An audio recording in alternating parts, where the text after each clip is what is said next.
안녕하세요. 오늘도 사연 살롱을 찾아주셔서 감사합니다. 저는 서울 성북구에 살고 있는 30대 중반의 여성이에요. 결혼 전부터 사연 채널을 가끔씩 들었는데 돌싱이 된 후부터 몇 년간 열렬한 팬이 되어 하루라도 듣지 않고 지나가는 날이 없네요. 오늘은 저도 제가 이혼하게 된 일에 대해 이야기해보고 싶어요. 사기꾼 같은 남편과 시어머니한테 완전 데워버려서 다시는 기억도 하고 싶지 않을 줄 알았는데 이렇게 폭로하고 싶은 날도 오는군요. 제가 결혼을 하고 이혼을 하는 난리가 났던 건 막 30이 되었을 때였어요. 그러니까 다 코로나 전에 있었던 일인데요. 저희 집은 엄마가 흔히 말하는 여장부 스타일이어서 엄마가 집안을 일으킨 케이스였어요. 아빠는 나서는 걸 좋아하지 않으시고 책을 읽고 조용히 아이들을 가르치는 걸 좋아하시는 초등학교 선생님이었어요. 제가 대학 때 은퇴를 하시고 줄곧 집에 계시는데 그게 건강이 많이 안 좋아져서였거든요. 엄마는 외가에서 물려받은 많은 땅을 기초로 부동산 사업을 하셨는데 아빠가 아프셨을 때에도 먼저 일을 그만두라고 하신 분이었어요. 우리 남편 그동안 애썼어. 사람이 이렇게 자리보전할 만큼 아픈 거는 이제 일 안 해도 된다는 뜻이야. 일단 병 다 낫고 푹 쉬고 그래도 뭐 하고 싶은 게 있으면 그때 해도 돼. 그러니까 학교는 이참에 관두는 걸로 하자. 시원시원하고 긍정적인 엄마의 위로에 아빠는 학교를 그만두고 몸이 낫는 거에만 전념하셨고 지금은 어느 정도 건강이 좋아지셔서 여행도 다니시고 좋아하는 책도 일부러 서점까지 사러 다니곤 하세요. 이렇게 저희 집은 흔히들 말하는 남자는 꼭 돈을 벌고 여자는 꼭 집안일을 챙긴다는 개념이 없었기 때문에 저 역시 자연스럽게 제가 원하는 일 씩씩하게 잘하고 못하는 집안일은 잘하는 사람이 하면 된다고 생각하며 컸어요. 엄마를 닮아서인지 어릴 때부터 가사일에 소질이 없었거든요.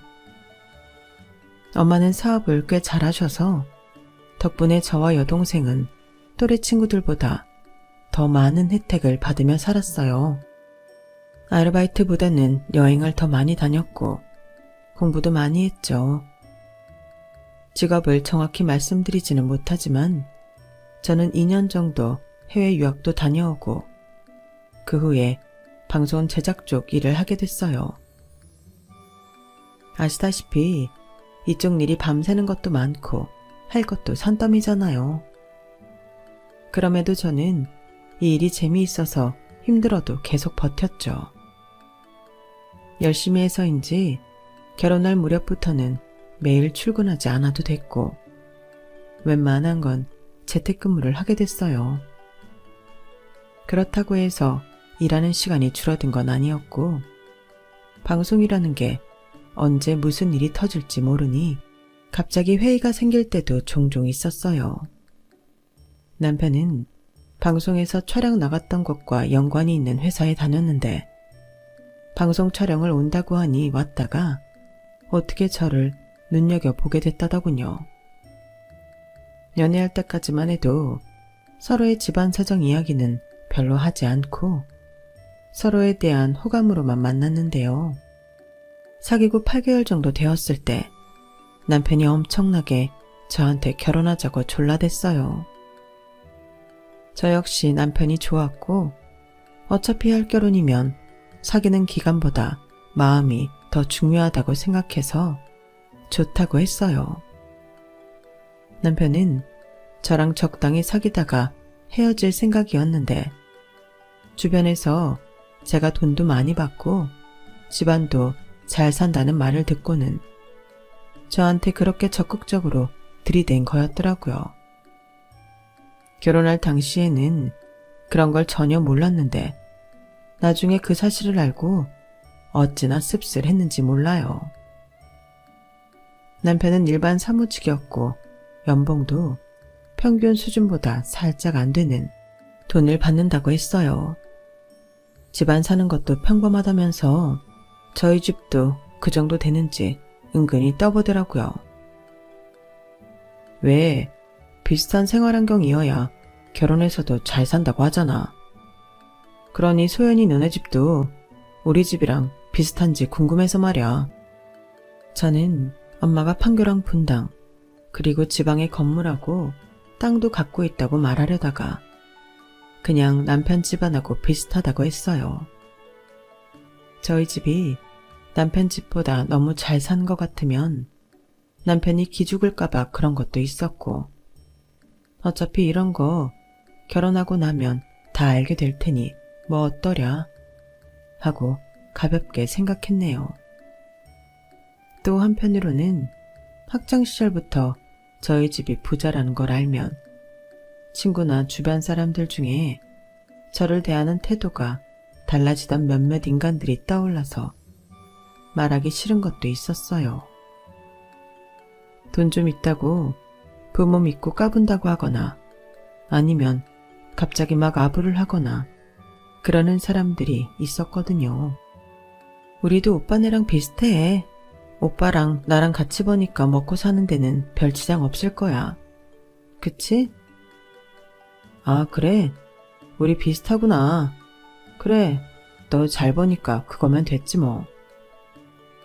남편은 기쁜 건지 어떤 건지 알 수 없는 떨떠름한 반응을 했는데 당사자인 저는 별다른 생각 없이 넘어갔네요. 결혼하고 나서는 재택 일을 하지만 아무래도 불규칙하게 회의를 하러 갈 때도 있어 생활 패턴이 들쭉날쭉하다고 남편한테 집안일 분담에 대해 말했어요. 기본적으로 요일을 정해놓고 혹시 내가 급하게 나가거나 집을 비울 일이 생기면 오빠가 하면 안 될까? 그럴 때에는 내가 오빠 당번인 날에 할게. 그러면 혹시 명절 같은 때에도 그럴 수 있는 거야? 이쪽 일이라는 게 휴일이나 명절, 뭐 이런 개념이 거의 희박하다고 봐야지. 그럼 명절도 못 지키고 우리 엄마 생일 같은 때에도 못 챙긴다는 건 아니지? 그럴 때는 사정 말하고 시간 뺄 수 있지 않아? 물론 그렇게 할 거야. 그런데 그런 사정이 통하지 않는 일도 생길 수 있어서. 그래, 당연히 내가 할 도리는 할 건데 워낙 변수가 많은 일이다 보니 미리 얘기하는 거야. 그럼 네가 명절이나 집안 행사 못 챙길 때에는 엄마한테 용돈을 더 드리는 걸로 하자. 돈 가는데 마음 간다고. 그래야 엄마도 네 진심을 의심하지 않으실 거 아니야. 용돈을 얼마나 드려야 하나? 그래도 그걸로 내 마음 알아주신다면 그것도 방법이기는 하겠네. 네가 성의를 보이면 엄마도 좋아하실 거야. 그렇게 이야기가 시작되었고 저는 신혼생활에 적응하며 일을 하느라 정신이 하나도 없었어요. 친정에 제대로 전화도 못할 만큼요. 그러는 와중에 시어머니가 전화해서 이것저것 간섭했지만 그것도 크게 신경 쓰지 못했어요. 너 우리 민수 반찬은 끼니마다 다른 거 올리는 거냐? 우리 민수 반찬 한 번 먹은 거 다시 안 먹는다. 꼭 끼마다 다른 반찬 놔야 된다. 네가 아무리 살림 못한다고 했어도 그래도 하루 한 끼는 제대로 차려야 되지 않겠니? 어차피 집에서 하는 일이라며 아무리 집안일 나눠서 한다고 했어도 네가 더 많이 해야 돼. 저는 네네 하고 대답하기는 했어요. 하지만 하루 한 끼를 제대로 차리라는 건 어디까지인지 모르겠더라고요. 어쨌든 시어머니 말씀이니 지키려고 노력은 했어요. 남편은 어쩐지 자기가 집안일 하는 날 약속을 점점 안 지키는 게 보였지만 그런 것까지 신경 쓸 여력이 없을 정도로 바빴네요. 어느 정도 제가 생활 패턴을 잡아놓고 거기에 익숙해질 무렵 결혼하고 첫 명절인 추석이 되었어요. 그런데 저희 제작 일정이 너무 빠듯해서 저희 모두 연휴를 반납하고 일을 하게 되었죠. 저도 예외는 아니었고요. 남편은 제가 그런 사정인 걸 알고 있었는데도 명절 전날 자기네 본가를 가자는 거였어요. 나 이번에 비상 걸려서 안 되는데 우리 제작 일정이 너무 짧아서 다들 일하고 있거든. 전에 말했던 것처럼 오빠만 가고 나는 용돈 드리는 걸로 하면 안 될까? 암만 그래도 너 결혼하고 첫 명절인데 얼굴은 비춰야지.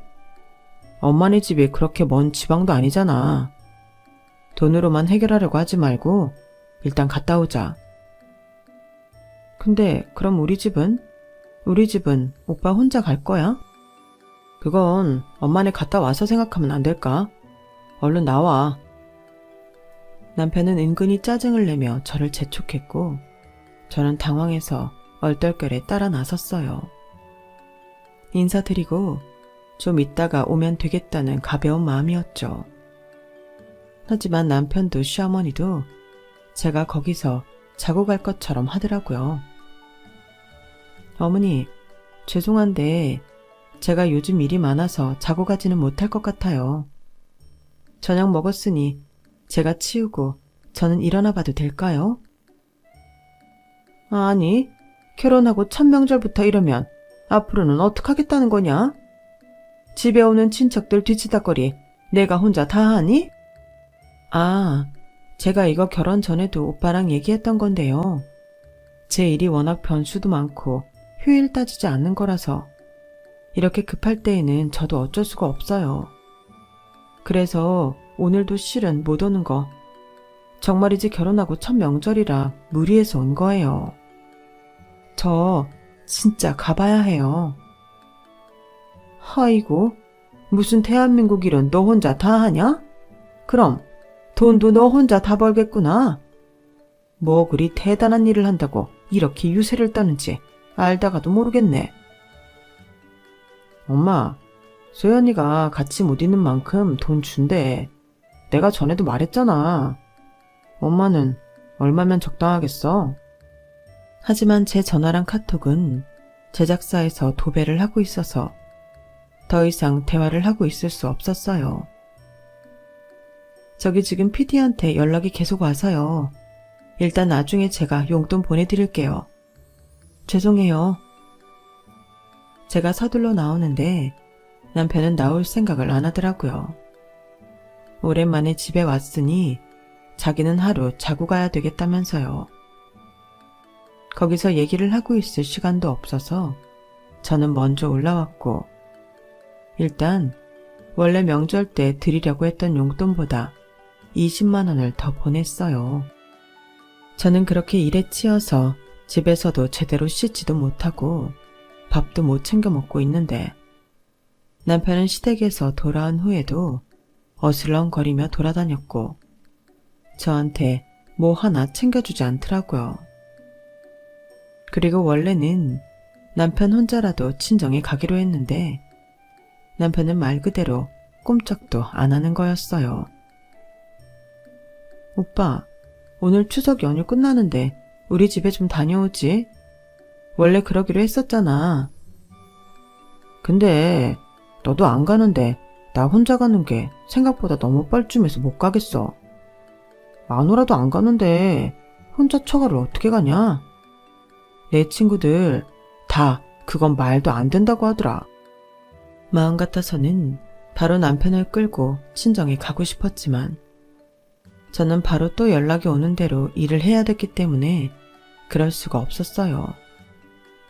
결국 저는 엄마 아빠와 통화로 미안하다고 했고 남편도 전화로 대충 못 가서 죄송하다고 성의 없이 말한 후 명절을 끝냈네요.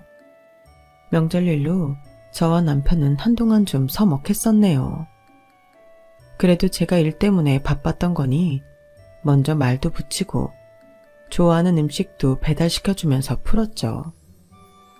이제 신혼이니 서로에게 더 익숙해지면 이런 일 없이 지낼 거라고 막연히 기대도 했고요.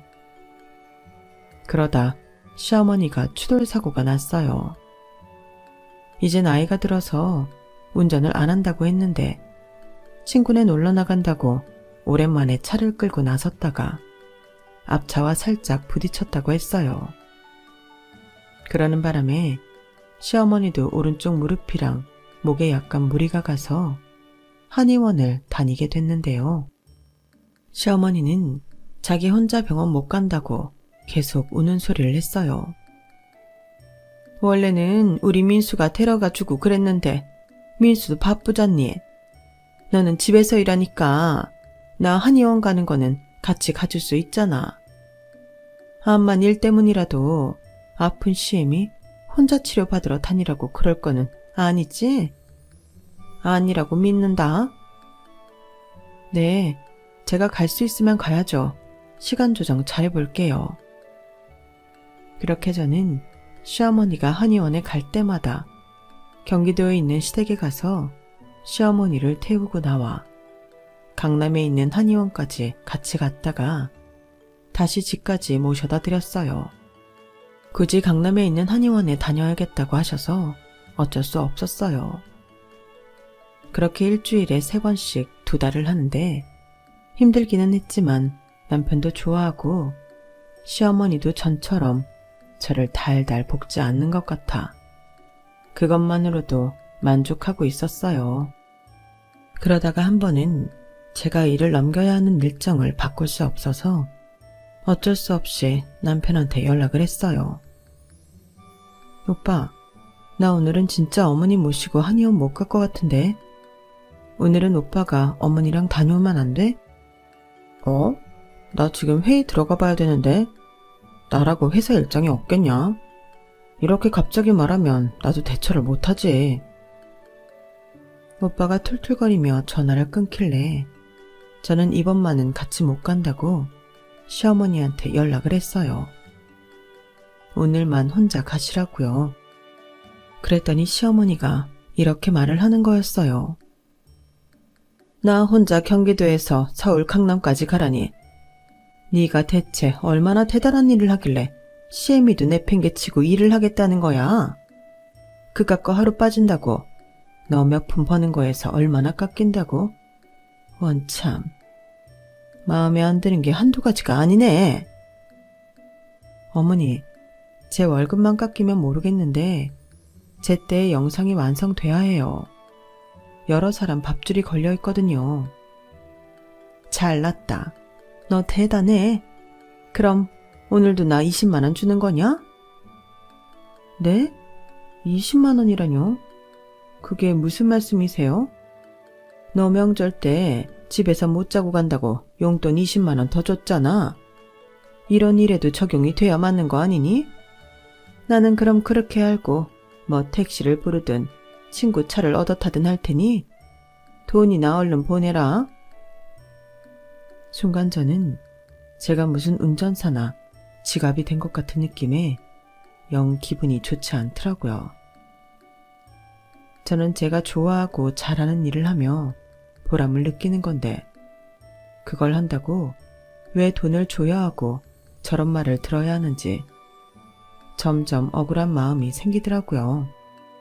결혼하고 얼마 안 된 며느리라며 신혼 초인데 뭐든 다 잘해야 한다는 말들에 스트레스를 받기 시작했고요. 그렇다면 남편도 똑같이 결혼하고 얼마 안 됐으니 저희 집에 저만큼은 해야 되는 거 아닐까요? 하지만 시어머니도 그렇고 남편도 저희 집은 뒷전이었어요. 시어머니야 그렇다 치고 남편은 자기 스스로 단 한 번도 저희 부모님께 안부 전화도 한 적 없으니 말 다 한 거죠. 어른들한테 잘해야 한다는 걸 왜 나만 강요받고 있나 싶더군요. 그것도 저희 친정은 신경 쓸 새도 없이 시어머니한테만요. 어쨌든 저는 시어머니한테 돈을 보내기는 했는데 20만 원까지는 보내고 싶지 않아 딱 10만 원을 보냈어요. 그런데 그날 남편이 퇴근하고 와서 저한테 따지는 거 아니겠어요? 아니, 노인네를 혼자 서울에 가게 했으면서 택시비도 안 될 돈을 보내면 어떻게 해? 이게 말이 돼? 무슨 소리야. 10만 원이면 왔다 갔다 충분해. 내가 택시 안 타본 것도 아니고. 그리고 어머니 친구분이랑 같이 간다는 것까지 내가 확인했고, 두 분이 점심을 드시든 차를 마시든 그 돈이면 되잖아. 그렇게 계산적으로 굴래? 넉넉히 드리면 좀 좋아. 네가 제대로 챙기지 못하면 그런 거나 풍족하게 해드려야지. 아니, 10만 원이 적어? 그게 절대 부족한 건 아니잖아. 어머니 친구분하고 한의원 가신 게 그렇게 마음 쓰이면 오빠가 반차라도 내고 가지 그랬어. 요새 회사도 안 바쁘잖아. 너는 며느리잖아. 이런 건 며느리가 해야지. 잘 좀 해라 진짜. 아니, 내가 뭘 더 잘해야 되는데? 여태껏 2달 동안 어머니 해달라는 대로 시간 옮겨가며 한의원 모시고 다녔는데 딱 한 번 못 갔다고 잘 좀 하라니. 진짜 억울하네? 제가 항의하듯 말했지만 남편은 아예 철벽을 쳐버리고는 먼저 방으로 들어가더군요. 그때부터 저는 남편이 제가 자기 엄마하고 자기한테만 잘하기를 바란다는 생각이 들었어요. 시어머니는 회복이 다 된 후에도 자꾸 이 핑계 저 핑계를 대며 저한테 용돈을 더 달라고 했어요. 처음에는 생활비가 더 들어간다거나 집에 수리할 게 있어서 돈이 든다며 10만 원, 20만 원 달라고 하더니 나중에는 뻔뻔하게 친구들하고 놀고 있으니 자기가 밥값 내게 돈 보내라고 필요한 금액을 말하고 일방적으로 전화를 끊어버렸어요. 그런 시집살이에 점점 지쳐가는데도 남편은 제가 일 때문에 자기랑 엄마한테 소홀하다며 불평만 했어요. 그러다가 엄마가 오랫동안 지은 고급 빌라가 준공이 떨어지면서 입주 계약이 차근차근 되어간다는 기쁜 소식을 들었어요. 이래저래 법이 바뀌고 또 바뀌어서 좀 속을 썩였던 때였거든요. 엄마는 그러면서 사무실도 좀 더 넓은 곳으로 옮기셨어요. 그게 엄마 생신 바로 다음 날이어서 저는 남편한테 사무실 이전이랑 겸해서 엄마 생신 축하를 해드리자고 했어요. 그랬더니 남편이 심드렁하게 말하더라고요. 그래, 네가 알아서 하고 나도 축하한다고 전해드려. 오빠는 아무것도 안 한다고? 축하도 나보고 전하라고? 우리 결혼하고 엄마 처음 맞으시는 생신인데다 사무실도 확장 이전하는데? 나보고는 결혼하고 처음 하는 거라고. 시댁에서 있는 행사며 어머니 일이며 얼마나 많이 챙기겠어? 그런데 오빠는 나한테 다 맡긴다고? 이게 말이 돼? 아, 알았어. 뭘 그렇게 네가 우리 집을 많이 챙겼다고 이럴 때마다 네가 돈 좀 쓴 거 티내냐? 알았어. 나도 간다고. 라며 오히려 짜증을 내는 거 아니겠어요. 어이가 없었지만 그래도 엄마 축하하는 자리에 같이 간다니 일단은 넘어갔죠. 근데 바로 다음날 와서 못 간다는 거였어요. 시어머니 때문에 안 된다는 거였어요. 엄마가 저번 교통사고 난 것 때문에 밤에 자꾸 몸이 쑤신대. 한의원에서 그만 다니라고 했어도 더 다녔어야 되는 거 아니냐며. 자기 밤에 아프니까 와서 좀 봐달라고 하시네. 그럼 오후에 반차 내고 들렀다가 가. 그러면 되잖아. 나 그날 휴가 내고 엄마랑 하루 종일 있을 거야. 뭐? 밤에만 아프시다며 왜 하루 종일 어머니랑 있겠다는 거야? 엄마가 네가 장모님 사무실 이전이랑 생신 때문에 축하하러 간다니까 소외감 느낀다잖아. 나라도 같이 있어달라는데 아들이 돼서 며느리랑 같이 외롭다는 엄마 두고 좋은 자리 가야겠냐? 그건 좀 아니지. 와, 진짜 핑계 한번 신박하게 된다. 그냥 가기 싫으면 가기 싫다고 하던가. 진짜 듣도 보도 못한 변명을 들으니 할 말이 없어지네. 이러면서 나한테만 시댁에 잘하라고 강요하지? 오빠는 우리 집에 반이 반도 안 하면서. 야, 시댁하고 처가하고 같냐? 같아? 나도 다음부터는 좋은 일에 참석하도록 노력할게. 이번만은 어렵겠어. 엄마 마음 힘든데 두고 갈 수는 없잖아. 같은 말을 반복하는 싸움을 몇 차례 하다가 결국 저는 질려서 두 손 두 발 다 들었어요. 저 혼자 가기로 한 거죠. 부모님은 저한테는 별말 안 하셨지만 남편이 오지 않은 걸 섭섭해하시는 티가 역력했어요. 엄마, 아빠, 미안. 결혼하고 보니 생각보다 다른 게 너무 많네. 저는 길게 말하지 않았는데 부모님은 대충 눈치를 채셨는지 저한테 뭐든 원하는 대로 하라고 하시더라고요. 마치 이혼을 해도 별 말씀 안 하시겠다는 것처럼요. 하지만 그때까지 저는 이혼을 생각하지는 않았어요.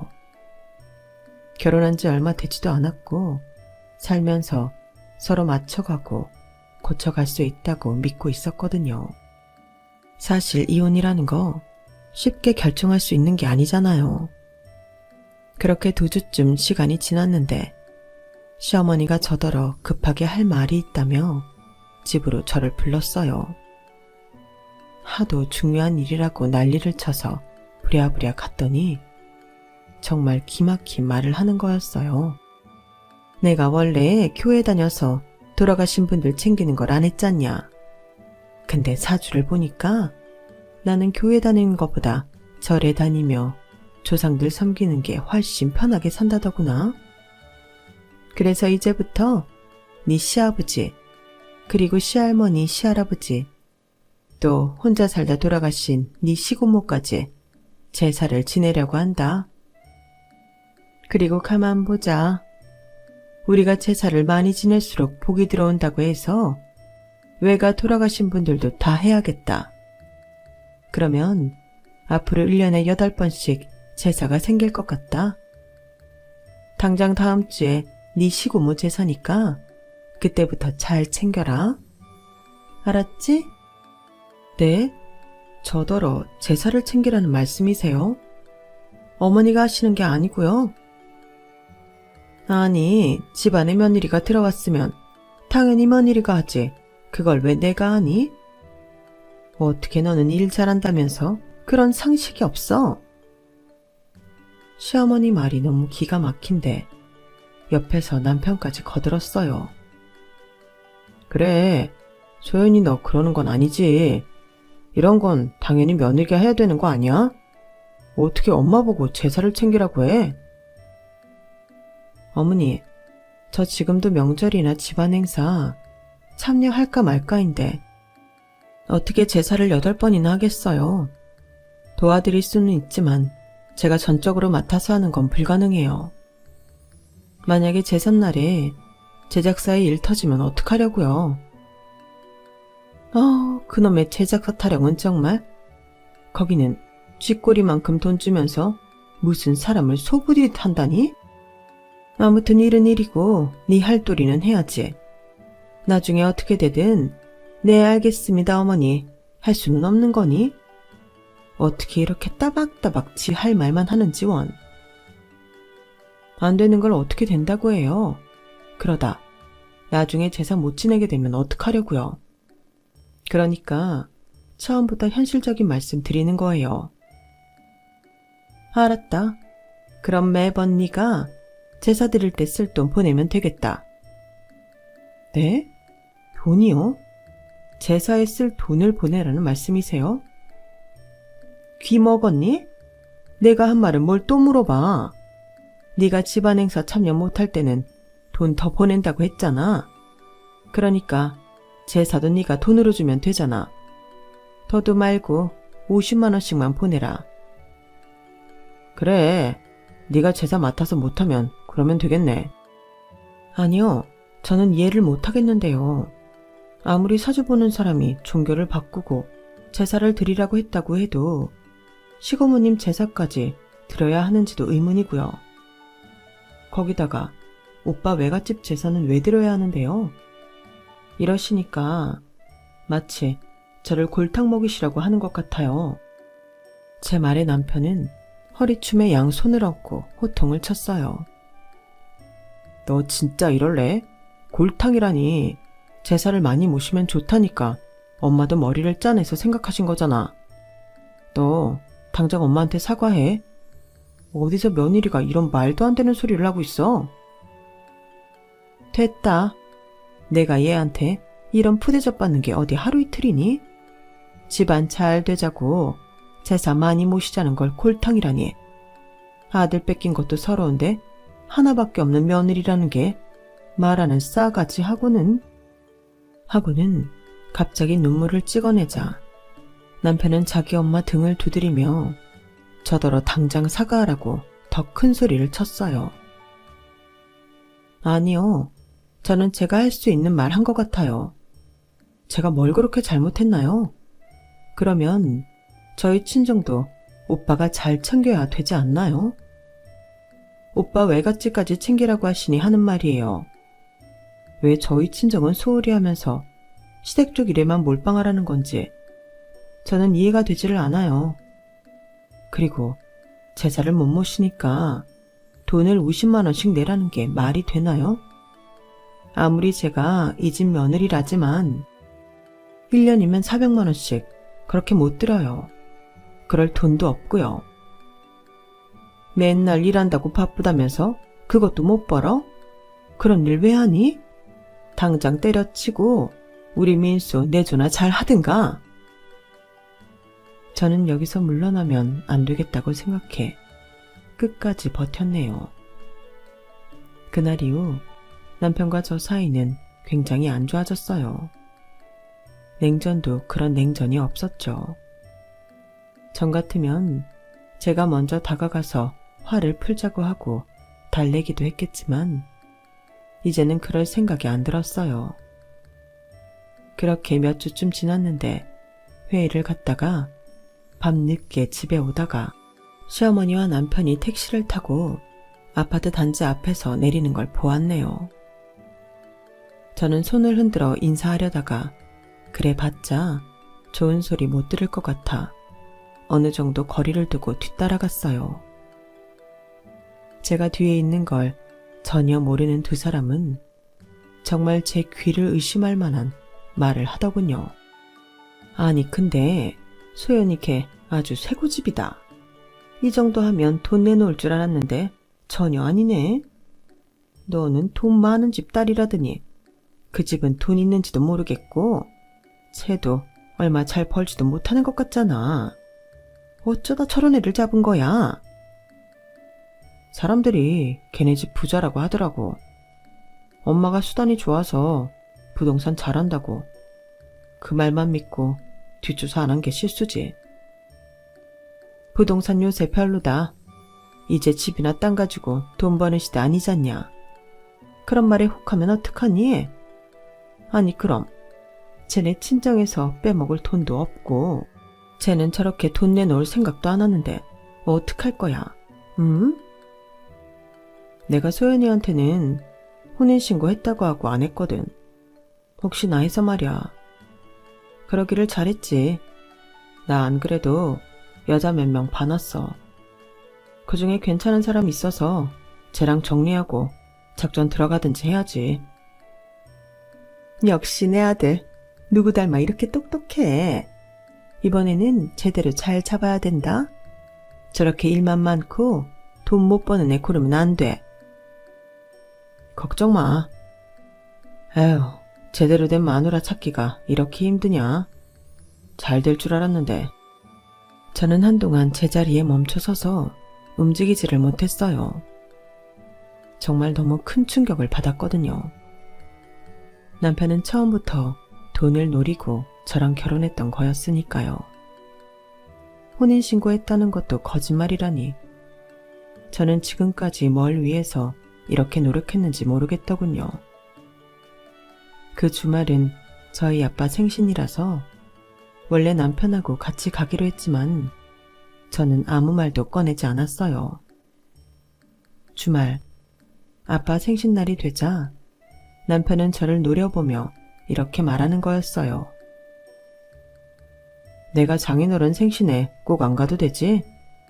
너랑 나랑 요새 사이도 안 좋은데 가서 가식적으로 잘 지내는 척 할 자신 없어. 나 그런 거 딱 질색이야. 그러니까 너 혼자 갔다 와. 나는 오늘 엄마가 같이 기차 여행 가자고 해서 그러기로 했으니까. 저는 그날 바로 이혼 변호사를 검색하고 이혼 준비에 들어갔어요. 친정에 가서 부모님과 여동생을 만난 자리에서도 말했고요. 엄마는 제 등을 두드려 주시며 괜찮다고 하시더군요. 인생에 실수도 있는 거고 상처도 있는 거야. 그냥 그게 인생이야. 그러니까 소연아, 너무 속상해하지 말고 이 일도 잘 털고 일어나자. 알았지? 아빠와 여동생도 저를 격려하며 힘을 줘서인지 저는 그만 울음을 터뜨리고 말았네요. 아빠 생신에 가서 축하드린다며 힘을 들이지는 못하고 제가 잔뜩 기운 받고 왔어요. 저는 남편이 기차 여행 간 사이에 집에서 짐을 간단히 챙겨 나와 일단 제작사 가까운 호텔을 잡고 거기서 일을 하며 본격적으로 이혼 준비를 시작했어요. 남편은 제가 일 때문에 바빠서 못 들어온다고 생각한 건지 연락 한 번을 하지 않더라고요. 그러다가 주말이 되니 저한테 연락을 하더라고요. 저는 일단 녹음 기능을 켜놓고 전화를 받았어요. 남편은 전화를 받자마자 소리부터 질렀어요. 야, 너 이제 막 나가냐? 우리 엄마 오늘이 결혼 기념일이야. 지난달에도 말한 것 같은데? 근데 돈 몇 푼 벌겠다고 며느리가 코빼기도 안 비치고 있는 게 말이나 돼? 저번에도 말했는데 이미 아버님 돌아가셨는데 그런 결혼기념일을 왜 내가 챙겨줘야 되는 건데? 네가 우리 집에 와서 뭘 제대로 했다고 그래? 며느리 노릇도 못하고 일만 한다고 난리 쳐놓고 무슨 헛소리야. 모르긴 해도 엄마 많이 속상하셨을 거야.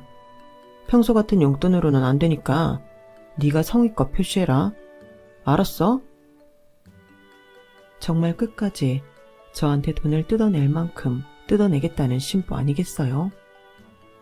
저는 그때 한 가지 묘안이 떠올랐고 알겠다고 담담하게 답하고는 주말이 지나고 시어머니 계좌로 2,500만 원을 보냈어요.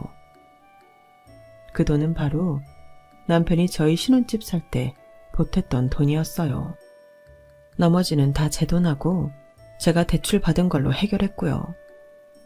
그 돈을 받더니 시어머니는 저한테 전화를 해서 간드러지게 웃으며 난리도 아니더군요.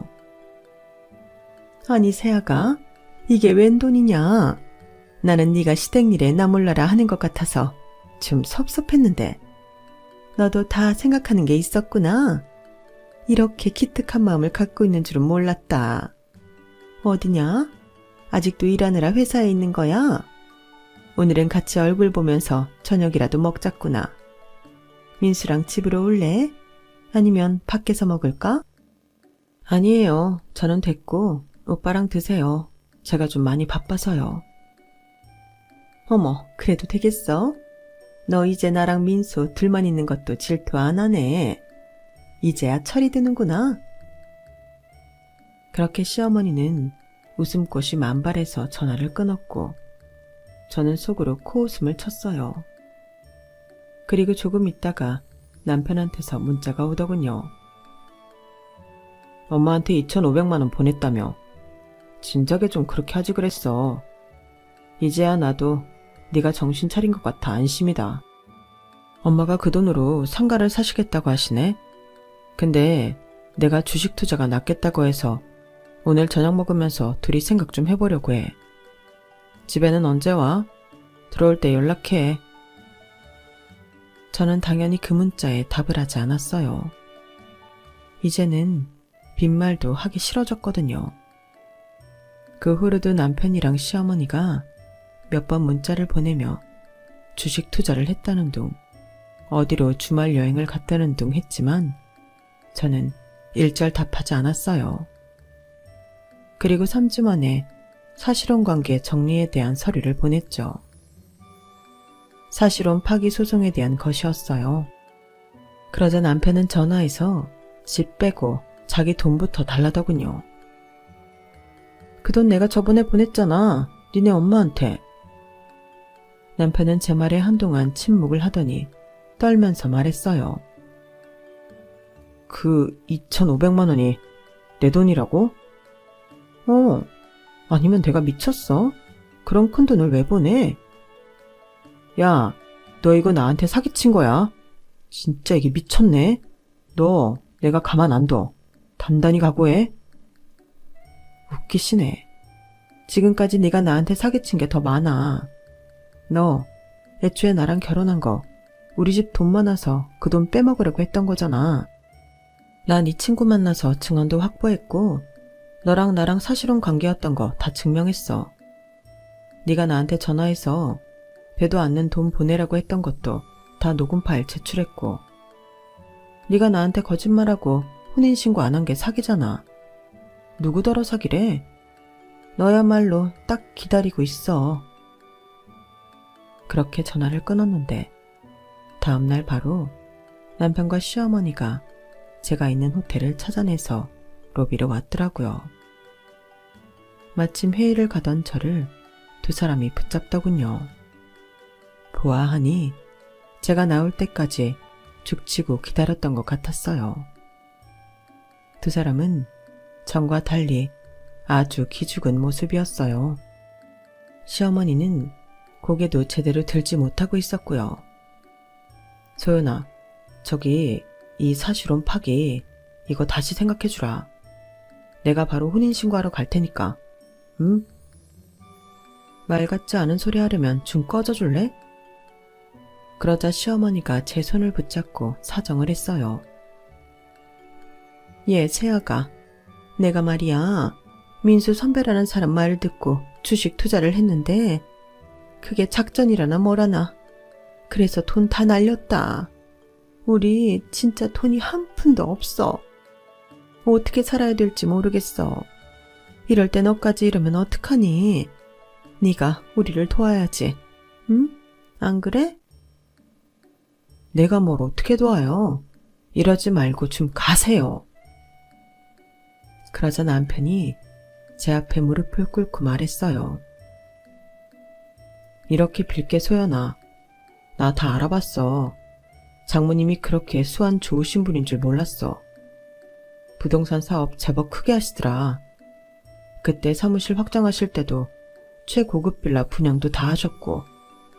우리 도와주실 수 있잖아. 그러니까 한 번만 좀 봐주라. 내가 이제 진짜 잘할게. 이번에는 시어머니까지 무릎을 꿇었어요. 그래, 니네 이참에 혼인신고하고 진짜 부부로 잘 살아봐. 그게 서로를 위해 좋은 일 아니겠어? 아 참, 진짜 지나가던 개가 웃을 소리를 하네.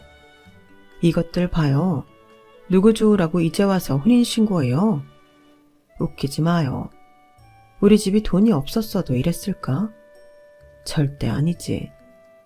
인간이 양심이 있어서 인간인 건데 두 사람은 진짜 뻔뻔함이 도를 넘네요. 사람도 아니야. 내가 사람 아닌 것들하고 왜 상종을 하며 살아요? 그러니까 나중에 법정에서 보자고요. 소연아, 내가 너 정말 사랑해. 진짜 정말 사랑한다. 그러니까 한 번만 봐주라. 그놈의 사랑 참 싸구려다. 돈 때문에 사랑을 남발하다니. 아줌마 잘난 아들 데리고 집에 가세요. 나 그쪽들 속셈 뭔지 이미 다 알고 있거든요. 그러니까 나한테 이러지 말고 둘이서 앞날에 대해 잘 생각해 보세요. 그게 시간도 절약하고 좋은 일일 것 같은데요. 싹싹 비는 남편과 시어머니는 그 자리에 두고 저는 호텔을 나왔어요. 한편으로는 어찌나 고소하던지요. 그 이후 저는 당연히 사실혼 파기소송에서 승소를 했고 남편은 저한테 줄 위자료도 없어 쩔쩔맸다고 들었어요. 하지만 저는 한 푼도 깎아줄 생각이 없었고 끝까지 다 받아냈죠. 그 이후 남편 집은 정말로 가세가 기울어서 시어머니 살던 집도 팔고 둘이서 지방 친척집에 내려가 신세를 지고 있다고 들었어요. 저희 엄마는 여전히 사업을 탄탄하게 잘 유지하고 계시고 저는 몇 년만 더 지금 하고 있는 일을 한 후에는 여행에 대한 기획을 해서 직접 제작을 해보려고 해요. 앞으로의 제 삶도 많이 응원해주세요. 제 이야기는 여기까지예요. 들어주신 모든 분들 감사드려요. 매일매일 행복한 하루 되세요. 여러분, 사연 댓글에 응원과 현명한 조언 부탁드려요. 좋아요와 구독은 저에게 큰 힘이 됩니다. 오늘도 좋은 일 가득하세요.